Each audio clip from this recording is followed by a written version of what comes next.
राष्ट्र सर्वप्रथम, राष्ट्र सर्वप्रथम, राष्ट्र सर्वप्रथम, राष्ट्र सर्वप्रथम। राष्ट्र सर्वप्रथम की बात ललित सुमन के साथ कार्यक्रम में हम आज बात करेंगे नगर निगम के नेता विरोधी दल युवा नेता अंकुश नारंग।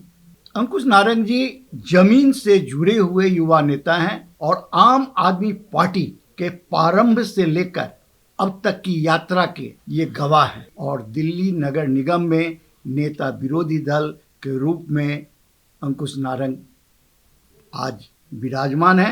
हम अंकुश नारंग जी का नेशनल टीवी चैनल सर्वधर्म संगम पर स्वागत करते हैं और उन्हीं से आग्रह करते हैं जो आप बताएं, जो नेता विरोधी दल के रूप में आपकी पहली योजना क्या है। सबसे पहले आपका ललित सुमन जी, आप पिता तुल्य हैं, बड़े भाई हैं और मुझे लगता है कि मैं पत्रकारिता में आप इतनी निष्पक्ष पत्रकारिता करते हैं कि मैं उसकी हमेशा सराहना करता हूँ। मैं नेता प्रतिपक्ष बनाऊँ और नेता प्रतिपक्ष की बहुत बड़ी जिम्मेदारी होती है एमसीडी के अंदर और मुझे लगता है कि पार्टी ने विश्वास जताया। मैं सबसे पहले तो तहे दिल से माननीय हमारे राष्ट्रीय संयोजक अरविंद केजरीवाल जी का तहे दिल से धन्यवाद करता हूँ कि जिन्होंने मुझे इस जिम्मेदारी के लिए काबिल समझा और मुझे इस सीट पे काबिज किया। देखिए, दो प्राथमिकता है एमसीडी के अंदर। एक, दिल्ली के रेजिडेंट्स यानी कि दिल्ली के मूलभूत निवासी, साथ में एमसीडी के कर्मचारी। जैसे मैं आपको बताऊं कि हाल फिलहाल में हमने, जब हम सत्ता में थे तो हमने 12,000 कर्मचारियों को पक्का किया है और इन 12,000 कर्मचारियों को पक्का करने के बाद हमने बजट के अंदर भी संशोधन कर दिया, उसका प्रावधान कर दिया और उसके लिए 800 करोड़ रुपए अलग से उनकी तनख्वाह के लिए, उनके एक्स्ट्रा बेनिफिट्स के लिए हमने निकाल दी।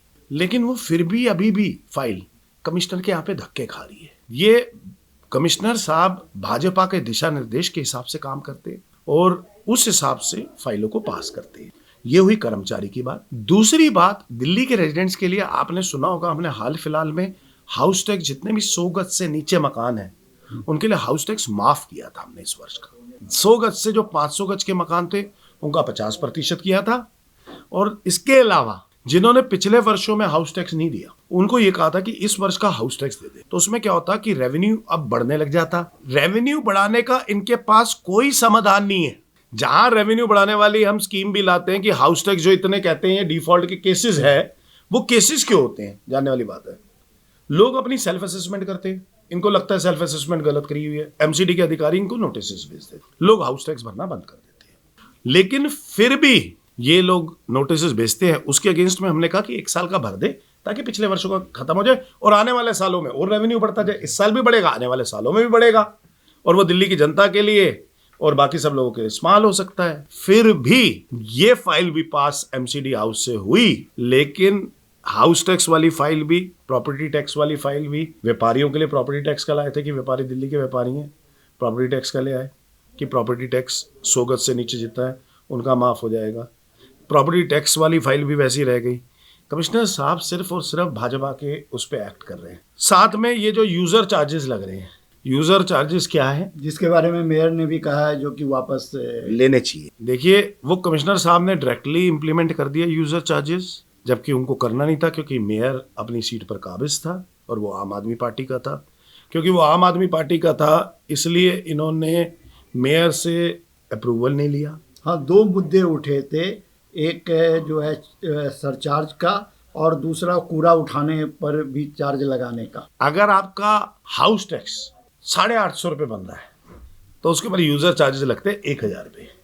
हाउस टैक्स यानी कि एक व्यक्ति सिर्फ 850 रुपये दे रहा है, लेकिन यूजर चार्जेस साथ में 1000 रुपये दे रहा है। कोई छोटी सी प्रॉपर्टी है उसके ऊपर अगर से फॉर एग्जाम्पल उसका प्रॉपर्टी टैक्स बनता है 2500-3000 रुपये, तो वो साथ में यूजर चार्जेस 5000। तो इतने ज्यादा यूजर चार्जेस, और यूजर चार्जेस क्यों लगाए जाते हैं? अगर तो हमारे कंसेशनरीज यानी कि जो कूड़ा उठाने वाली कंपनीज है, वो कंसेशनरीज घर घर से कूड़ा उठा रही हूँ तो बात बनती है। कूड़े के ढलाव खत्म हो गए हों, वनरेबल पॉइंट्स जो वहां पे कूड़ा इकट्ठा होता है, एकत्रित होता है, वो खत्म हो गए हों, अलग अलग जगहों पे कूड़ा ना मिले तो बात बनती है कि आप यूजर चार्जेस लगाओ। लेकिन जब तक आप घर से घर तक कूड़ा नहीं उठा रहे, हर एक घर से जाकर कूड़ा नहीं उठा रहे, आप यूजर चार्जेस कैसे एप्लीकेबल कर सकते हो? तो ये हमारी प्राथमिकता है एमसीडी के अंदर। एक, 12,000 कर्मचारियों को पक्का करवाना, उनको बेनिफिट्स दिलवाना, क्योंकि वो 30-30 वर्ष से काम कर रहे हैं।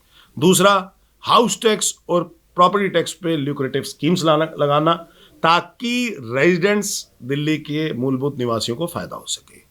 तीसरा, यूजर चार्जेस के नाम पे जो ये धांधलेबाजी कर रही है एमसीडी, इसको तुरंत अभाव से बंद कराना, खत्म कराना।